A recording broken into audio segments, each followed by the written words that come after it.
Hello दोस्तों, कैसे हैं आप सब। आशा करता हूँ आप सभी अच्छे होंगे और स्वस्थ होंगे। आज हम बात करेंगे एक बहुत ही इंटरेस्टिंग टॉपिक के बारे में, जो कि है dispersal in fruit and seeds. जी हाँ, dispersal in fruit and seeds कि जो हम फ्रूट्स खाते हैं और उनका फ़ायदा क्या है बनने का, पहले सबसे पहले हम वो देखते हैं। और फिर उसके बाद क्या है ऐसा मैकेनिज़्म कि जिसकी हेल्प से जो प्लांट्स के सीड्स होते हैं वो एक जगह से दूसरी जगह पे डिस्पर्स होते हैं, तो वो हम पढ़ेंगे। तो सबसे पहले अगर हम बात करें कि जो प्लांट्स हैं वो सीड्स बनाते ही क्यों हैं, तो जो एंजियोस्पर्मिक प्लांट्स होते हैं जिनके अंदर फ्रूट की फॉर्मेशन होती है, जो कि आज हम देखते हैं अपने चारों ओर एंजियोस्पर्मिक प्लांट्स खड़े हैं, उनके ऊपर फ्रूट्स लगते हैं और फ्रूट्स के अंदर सीड्स प्रेजेंट होते हैं। तो प्लांट्स का सबसे मेन पर्पस कि जो सीड्स हैं वो बनाए ही क्यों जाएं, तो वो सीड्स इसलिए बनाते हैं बिकॉज उनकी हेल्प से उनकी नेक्स्ट जनरेशन आती है और वो फ्रूट्स के अंदर सीड को पैक करते हैं।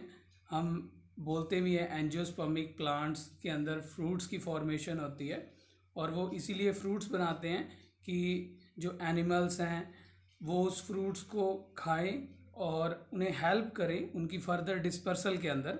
आगे हम डिटेल में उसको लेंगे, पढ़ेंगे। तो इस टाइप से जो फ्रूट्स हैं उनकी फॉर्मेशन की जाती है प्लांट्स के द्वारा और उसके बाद जो सीड डिस्पर्सल है वो मैकेनिज़्म अपनाया जाता है प्लांट्स के द्वारा कि उनकी जो जनरेशन्स हैं वो आगे तक न्यू एरियाज़ में जाएं और उनकी जो जनरेशन है वो कभी ख़त्म ना, उनकी स्पीशीज़ आगे बढ़ती रहे। तो इस टाइप से जो प्लांट्स हैं उन्होंने सीड डिस्पर्सल का एक बहुत ही इम्पोर्टेंट जो मैकेनिज़्म है वो अपना रखा है, वो आज हम स्टडी करेंगे। तो हम मोड ऑफ डिस्पर्सल की बात करें तो प्लांट्स में बेसिकली जो सीड डिस्पर्सल का प्रोसेस है वो 4 तरह से होता है। First is the mechanical dispersal कि जिसके अंदर मैकेनिकली प्लांट्स खुद ही इन्वॉल्व होते हैं, वो उन्होंने खुद के द्वारा ऐसा मैकेनिज़्म अपना रखा है कि जो सीड्स हैं उनकी डिस्पर्सल करें किसी और ऑर्गेनिज्म या फिर जो किसी पे भी डिपेंड रहने की उन्हें आवश्यकता ना पड़े। सेकंड है विंड डिस्पर्सल कि हवा के द्वारा वो जो सीड्स हैं उनकी डिस्पर्सल करवाएं। थर्ड है वाटर डिस्पर्सल पानी के through. And fourth is the animal dispersal, most commonly and most important है जो, जैसे कि एनिमल डिस्पर्सल चिड़िया हो गई और भी बैट्स हो गए, ह्यूमंस हो गए, बहुत सारे एनिमल्स हैं जो फ्रूट्स का यूज़ करते हैं और जो सीड्स होते हैं उनको डिस्पर्स करवाते हैं। तो वो हम देखेंगे इस चैप्टर के अंदर, इस वीडियो लेक्चर के अंदर कि मोड ऑफ डिस्पर्सल क्या है। तो सबसे पहले हम मोड ऑफ डिस्पर्सल में बात करेंगे मैकेनिकल डिस्पर्सल की। मैकेनिकल डिस्पर्सल का दूसरा नाम ऑटोकोरी है। ऑटोकोरी मीन्स, ऑटो मीन्स अपने आप और कोरी मीन्स डिस्पर्सल। तो इसके अंदर जो प्लांट्स हैं उन्होंने ऐसा मैकेनिज़्म जनरेट किया है कि इन्हें किसी पे भी डिपेंड रहने की ज़रूरत नहीं है, ना ही एयर पे, ना ही वाटर पे, ना ही किसी अदर एनिमल पे। ये खुद के थ्रू ही अपनी डिस्पर्सल करवाएंगे, तो उसे हम बोलते हैं मैकेनिकल डिस्पर्सल। इसमें बेसिकली जो फ्रूट्स होंगे वो मीन्स ऑफ प्रोजेक्शन, वो प्रोजेक्ट करवाते हैं सीड्स को और सीड्स की जो डिस्पर्सल हैं वो करवाएंगे। इसमें अगर हम बात करें तो लेग्यूम्स के अंदर एक बोहिनिया प्लांट्स है, पोड है लेग्यूम का, तो उसकी जो डिस्पर्सल है वो इस मैकेनिज़्म के थ्रू होती है, ऑटोकोरी के थ्रू होती है। तो इसमें होता क्या है बेसिकली, इस पोड के अंदर एक फाइबर्स प्रेजेंट होते हैं इसके दोनों वाल्व की ओर, और जब ये फ्रूट ड्राई हो जाएगा, सूख जाएगा, जैसा कि आप देख रहे हैं, सूखने के बाद जो इसके फाइबर्स हैं वो सिकुड़ेंगे, कंस्ट्रिक्ट होंगे और कंस्ट्रिक्शन से उनकी क्या होगा कि जो वाल्व है वो ओपन होंगे और जैसे ही फ्रूट के वाल्व्स ओपन होंगे और अंदर पड़े जो सीड्स हैं वो फोर्सफुली एक फोर्स के साथ बाहर निकल जाएंगे। तो जिससे कि हमें बहुत एक नॉइस आवाज़ भी मिलेगी, बहुत ज़्यादा आवाज़ आएगी, जैसे आवाज़ आएगी। और उस टाइम क्या होगा, जो बहुइनिया पोड है, लेग्यूम है, उसमें सीड की डिस्पर्सल हो रही होगी। ठीक है, तो इस टाइप से ये है हमारे पास एक मैकेनिकल डिस्पर्सल का मैकेनिज़्म। एंड नेक्स्ट है इसमें स्क्वर्टिंग कुकुम्बर। जी हाँ, ये एक कुकुम्बर है का प्लांट है, जिसका जो फ्रूट होता है वो बहुत ही हार्ड होता है। एंड इसकी जो पेरिकार्प होती है, फ्रूट वॉल, वो हार्ड होती है और उस पर स्पाइंस प्रेजेंट होते हैं, जैसा कि आप देख रहे हैं। और फर्दर जिन इनका मैकेनिज़्म है वो भी ऑटोकोरी का मैकेनिज़्म है। और इनका जो फ्रूट स्टॉक है, जिसके साथ जो फ्रूट अटैच है प्लांट के साथ, जब ये प्लांट विंड के थ्रू या मींस इसे कोई जर्क आएगा, हिलाएगा डुलाएगा, तो क्या होगा, जो इसकी फ्रूट स्टॉक है वो कंपनसेशन करेगी, कंप्रेस होगी, और अंदर की ओर जैसे ही फ्रूट को धक्का लगेगा तो उसमें जो सेल वॉल है फ्रूट की वो एक्सपेंड हो जाएगी। एक्सपेंड होने के बाद जब वापस से स्क्वीज होगी तो जो फ्रूट है वो वहाँ से स्टॉक से जर्क ऑफ नीचे गिर जाएगा, फ्रूट स्टॉक से। और उसके बाद उसके फ्रूट के अंदर पड़ा जो म्यूसिलेज है वो फोर्सफुली बाहर इजैकुलेट होगा, और जिसके साथ ही जो सीड्स हैं वो भी अंदर से बाहर निकल जाएंगे, जैसा कि आप फिगर में देख रहे हैं। तो इस टाइप से स्क्वर्टिंग कुकुम्बर है, इसने भी ये ऑटोकोरी का मैकेनिज़्म अपना रखा है, ये भी किसी पे डिपेंड नहीं है, और खुद के सीड्स खुद ही जो डिस्पर्स करते हैं और अपनी जनरेशन को आगे कंटिन्यू रखते हैं। ठीक है, नेक्स्ट है हमारे पास सेकंड टाइप का mechanism, that is the wind dispersal. जी हाँ, हवा के थ्रू भी जो बहुत सारे प्लांट्स हैं वो अपने सीड्स और फ्रूट्स की डिस्पर्सल करवाते हैं। एंड इस फिनोमिना को हम एनीमोकोरी भी बोलते हैं। एंड इसके अंदर जो फ्रूट्स होंगे या फिर सीड्स होंगे जिन्होंने भी इस मैकेनिज़्म के थ्रू अपने फ्रूट और सीड डिस्पर्स करवाने होंगे, उनके 2-3 कैरेक्टर स्पेशल होने चाहिए। फर्स्टली तो वो लाइट वेट होने चाहिए कि हवा के थ्रू वो मूव कर सकें। ठीक है, सेकंड, उसमें कोई ना कोई स्पेशल ऐसा ऑर्गन एसेसरी प्रेजेंट होनी चाहिए जिसकी हेल्प से वो हवा में मूव करें, हवा में फ्लाई कर सकें, दैट इज़ द विंग वगैरह, या उसमें अनदर कोई प्रोजेक्शन प्रेजेंट होनी चाहिए जिसकी हेल्प से वो हवा में मूवमेंट शो कर सकते हैं। एंड स्पेशली इन टाइप के फ्रूट्स होते हैं जो वो उन प्लांट्स के अंदर जो फ्रूट्स हैं वो स्टॉर्म्स के टाइम या जब विंड का फ्लो तेज होता है तभी वो फ्रूट क्या होने चाहिए, रिपन होने चाहिए। अगर उससे पहले या बाद में होते हैं तो फिर जो फ्रूट की डिस्पर्सल है, सीड की डिस्पर्सल है, वो नहीं हो पाएगी। तो इनका जो फ्रूट का बनने का प्रोसेस है वो स्टॉर्म और जब तेज़ हवाएं होती हैं उसके साथ मैच करना चाहिए। जनरली ये फ्रूट अप्रैल और मार्च और अप्रैल के मंथ में पक जाते हैं। ठीक है, और उधर से सेकंड टाइम सितंबर और अक्टूबर के अंदर इनकी रिपनिंग होती है। तो जब हवाएं तेज़ होती हैं, विंड का फ्लो तेज़ होता है, तब इन फ्रूट्स की रिपनिंग होनी चाहिए। एंड इनके अंदर कुछ एक स्पेशल करैक्टर होने चाहिए, विंग्स वगैरह प्रेजेंट होने चाहिए। तो इस टाइप से विंड के थ्रू भी जो प्लांट्स हैं वो अपने सीड और फ्रूट की डिस्पर्सल करवाते हैं। इसमें हम अगर फ्रूट डिस्पर्सल में एग्जांपल देखें तो विंग्ड फ्रूट का एग्जांपल है साल ट्री का।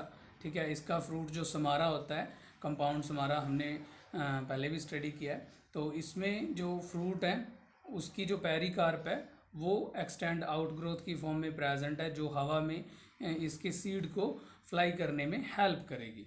ठीक है, और विंग्ड सीड भी हो सकते हैं, जैसे ऑक्सोजाइलोन का यहाँ पे सीड आप देख रहे हैं। तो इस पे क्या प्रेजेंट है, एक आउटग्रोथ प्रेजेंट है जो एज ए विंग वर्क करेगी और उसे हवा में फ्लाई करने में हेल्प करेगी और जो डिस्पर्सल है वो करवाएगी।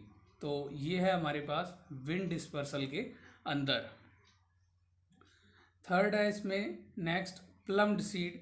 ये वाले जो सीड होते हैं ये भी स्पेशल होते हैं बिकॉज इनकी जो डिस्पर्सल है वो हवा के थ्रू होती है, लेकिन इनके अंदर जो हेयर प्रेजेंट होते हैं वो हेल्प करते हैं इनकी मूवमेंट के लिए, इनकी डिस्पर्सल के लिए।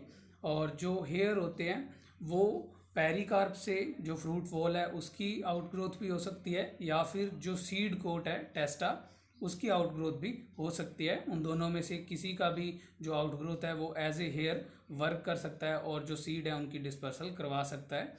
जैसे हम फर्स्ट केस में देख रहे हैं, जो कैलोट्रोपिस का सीड है उसमें हेयर प्रेजेंट है और उनकी हेल्प से जो कैलोट्रोपिस का सीड है वो हवा में फ्लाई करता है और जो डिस्पर्सल है उसे शो करता है।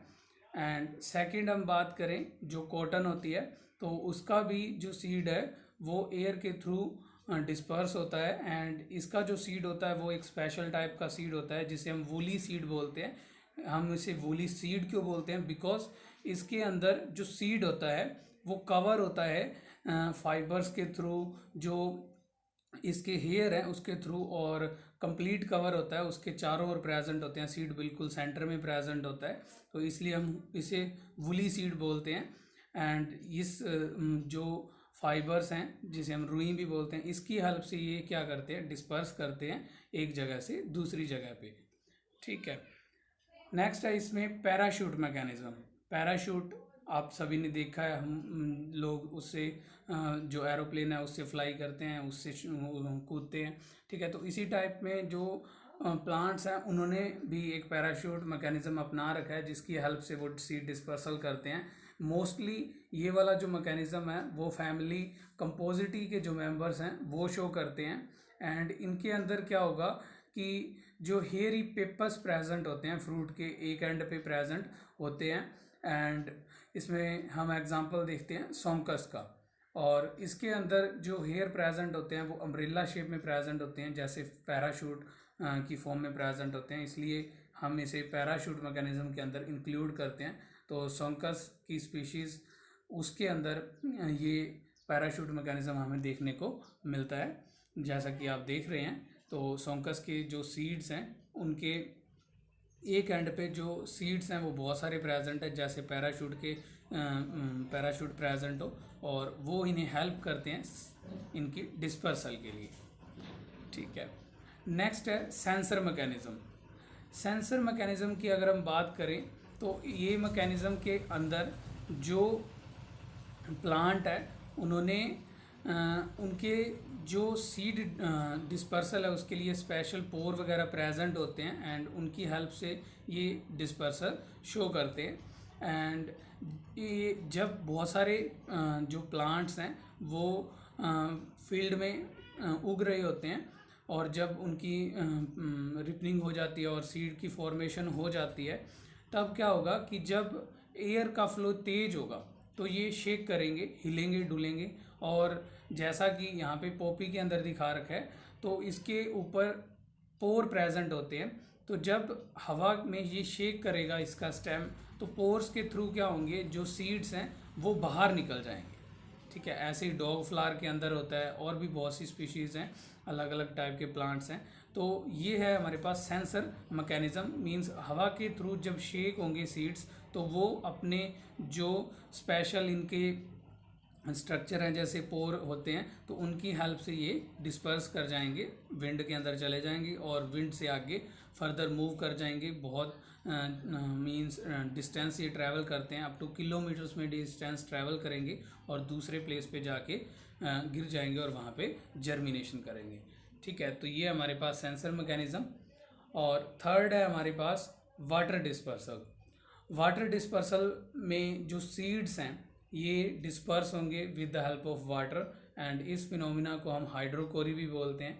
इसके अंदर भी जो सीड्स हैं ऐसे होंगे जो वाटर के थ्रू डिस्पर्स करेंगे, उनमें भी कुछ स्पेशल जो फीचर्स हैं वो प्रेजेंट होने चाहिए। जैसे जो सीड है वो लाइट वेट होना चाहिए, तभी वो पानी के ऊपर तैर सकता है। एंड इम्परमिबिलिटी ऑफ टेस्टा, पानी के लिए इम्परमिबिलिटी होनी चाहिए टेस्टा की, मतलब अंदर जो सीड प्रेजेंट है हमारा उसको कुछ नहीं होना चाहिए, सीड कोट इम्परमेबल होना चाहिए। एंड इसमें बेसिकली ऐसे प्लांट अब वाटर डिस्पर्सल के मैकेनिज्म अपना रखा है जो नियर बाय वाटर की बॉडी प्रेजेंट होते हैं।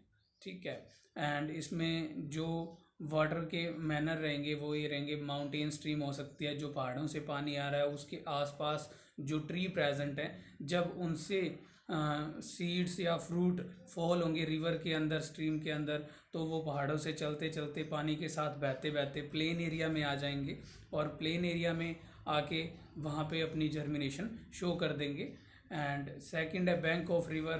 तो रिवर, किसी नदी के किनारे जो पौधे उग रखे हैं उनके जब फ्रूट पानी के अंदर फॉल होते हैं तो वो फ्रूट पानी के अंदर मूवमेंट शो करते हैं और किसी अच्छी जगह पे या जहाँ पे भी उन्हें सूटेबल कंडीशन लगे, जहाँ पे भी वो सेटल डाउन होता है सीड फ्रूट, और तब वहाँ पे वो जर्मिनेशन शो करते हैं।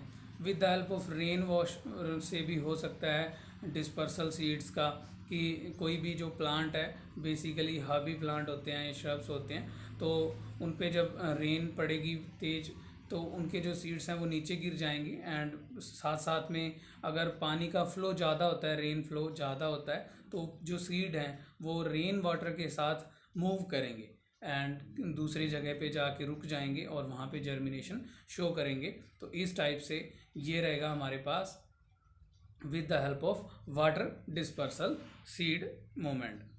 इसमें अगर हम एग्जांपल की बात करें तो एग्जांपल बहुत सारे हैं, जैसे लोटस का हम एग्जांपल ले सकते हैं और कोकोनट का एग्जांपल ले सकते हैं। ठीक है, तो कोकोनट के अंदर अगर हम देखें तो जो इसका फ्रूट होता है, ठीक है, वो एक हार्ड फ्रूट होता है, उसके बाहर जो फाइबर्स को प्रेजेंट होती है पेरिकार्प की, ठीक है, और वो लाइट वेट होता है एंड सी वाटर के अलोंग जो हमारे प्लांट होते हैं कोकोनट के वो ग्रो करते हैं एंड उनके फ्रूट्स क्या करेंगे, सी वाटर के अंदर फॉल हो जाएंगे और वो सी वाटर के अलोंग मूव करेंगे, किसी दूसरे जो कॉर्नर है वहाँ पे जाएंगे, शोर है वहाँ पे जाएंगे।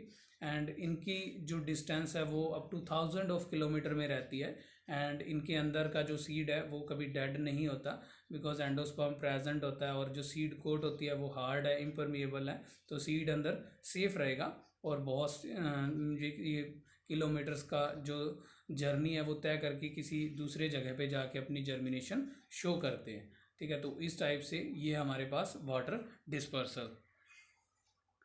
नेक्स्ट है हमारे पास एनिमल डिस्पर्सल। तो animal dispersal with the help of, अगर एनिमल्स के जो सीड हैं वो डिस्पर्स हों तो उस फिनोमिना को हम एनिमल डिस्पर्सल बोलते हैं, जूकोरी भी बोलते हैं, with the help of animals. तो अगर एनिमल्स के थ्रू प्लांट्स को अपने सीड डिस्पर्स करवाने हैं तो इनको अपने अंदर कुछ स्पेशल मॉडिफिकेशन करनी पड़ती है। तो इस टाइप से हमारे पास जो एनिमल डिस्पर्सल है वो दो टाइप के होते हैं। फर्स्ट इज़ द कंपनसेटेड जूसपोरी and second is the forced जूसपोरी। और जो कंपनसेटेड जूसपोरी का प्रोसेस है, इसके अंदर जो भी प्लांट्स आते हैं एंड उनके फ्रूट्स क्या होते हैं, पल्पी फ्रूट्स होते हैं और उसके अंदर जो रिज़र्व फूड मटेरियल होता है वो ज़्यादा होता है।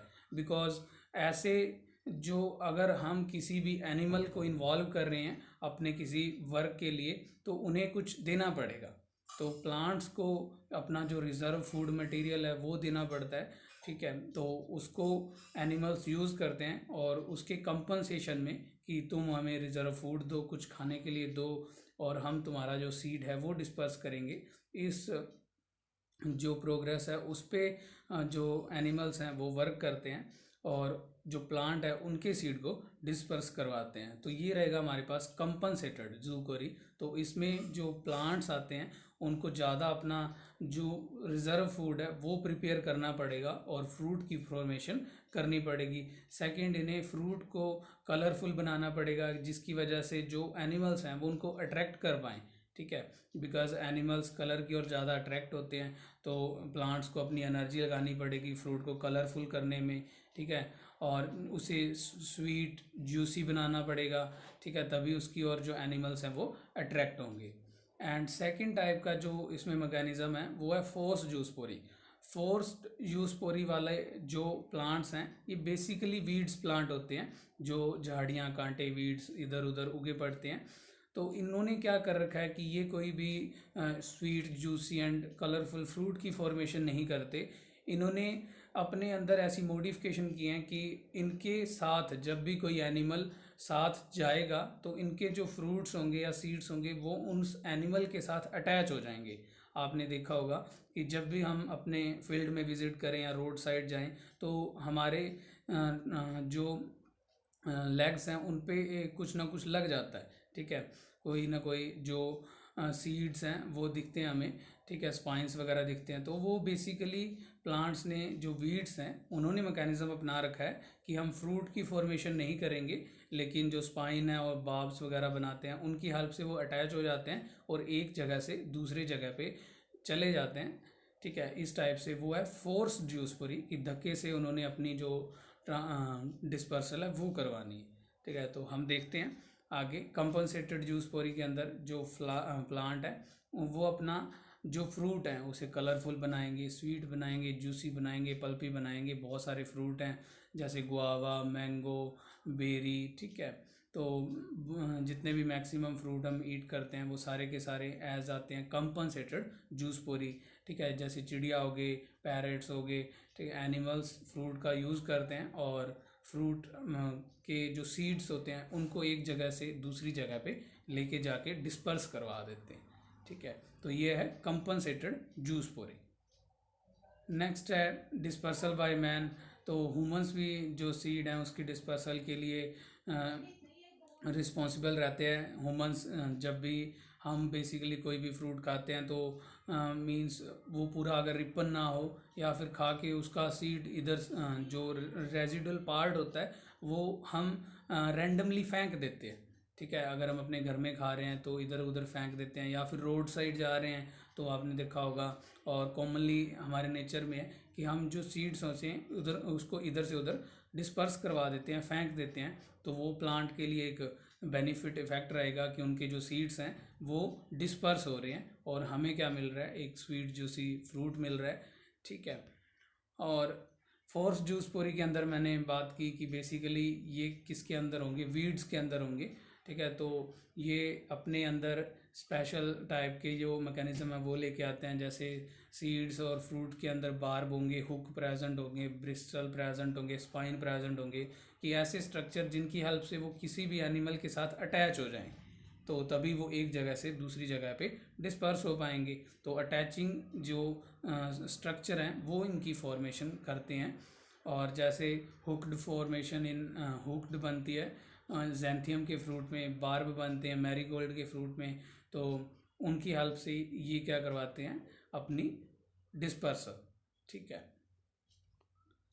तो नेक्स्ट है हमारे पास एडवांटेज ऑफ डिस्पर्सल, कि प्लांट की जो हम डिस्पर्सल की बात कर रहे हैं प्लांट्स के अंदर सीड और फ्रूट की, तो उसकी प्लांट के लिए क्या फ़ायदेमंद इफ़ेक्ट हैं, प्लांट को अपनी क्या है ऐसा उसके लिए कि वो जो पहले फ्रूट की फॉर्मेशन कर रहे हैं, फिर इतना ज़्यादा जो वो वर्क कर रहे हैं कि उनके जो सीड्स हैं वो एक जगह से दूसरी जगह पे जाके पहुँचें और वहाँ पे जर्मिनेट करें।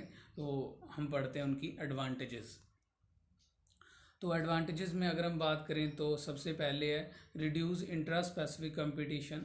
तो जो प्लांट्स हैं उनके अगर जितने भी फ्रूट्स के सीड बनेंगे, फ्रूट्स के अंदर सीड बनेंगे, वो उसी जगह पे फॉल ऑफ हो जाएं जहाँ पे प्लांट पैदा हो रहा है, खड़ा है, तो उनके अंदर कंपटीशन आ जाएगा, इंट्रा स्पेसिफिक कंपटीशन आ जाएगा।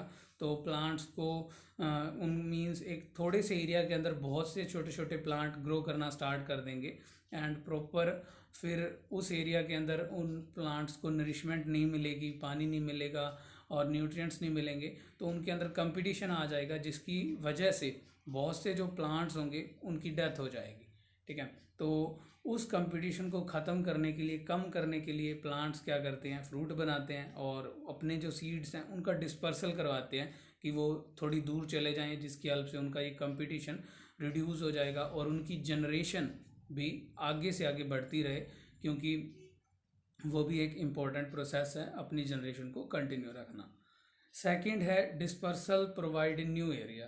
तो जब भी कोई सीड एक जगह से दूसरी जगह पे जाएगा तो बेसिकली उसके लिए नई कंडीशंस होंगी, उसे अच्छा न्यूट्रिएशन मिलेगा और वहाँ की कंडीशन के अकॉर्डिंग वो बेस्ट ग्रो कर सकता है और अपनी जो ग्रोथ है उसको कंटिन्यू करेगा, और इस टाइप से वहाँ पे जो अपनी ग्रोथ है वो बढ़ाता जाएगा और नेक्स्ट जनरेशन को पैदा करता जाएगा, ठीक है। नेक्स्ट है रिड्यूस चांस ऑफ इनब्रीडिंग।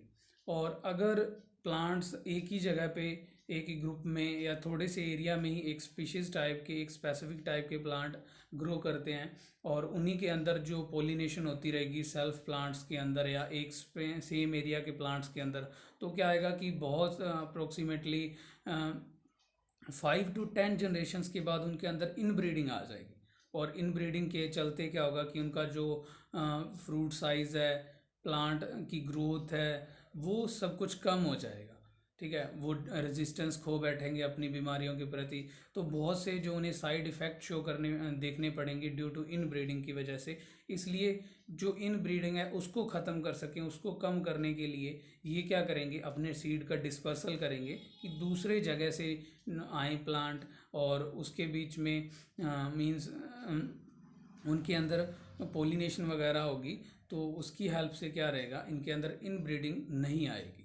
ठीक है, तो इन ब्रीडिंग को कम करने के लिए भी ये क्या करते हैं, सीड डिस्पर्सल। नेक्स्ट है increases chance of cross pollination. तो कॉमन सी बात कि जब प्लांट्स एक एरिया से दूसरे एरिया में जाके पोलिनेशन करते हैं with the help of animal या एयर, विंड, वाटर, किसी भी जगह से वे हो सकता है, मेथड हो सकता है, तो क्या होगा कि उनके जो जीन्स हैं वो सुपीरियर होंगे, एंड जिससे क्रॉस पोलिनेशन का जो बेनिफिट इफेक्ट है वो उन्हें मिलेगा। ठीक है, और उनकी जो इवोल्यूशन है वो अच्छी होगी।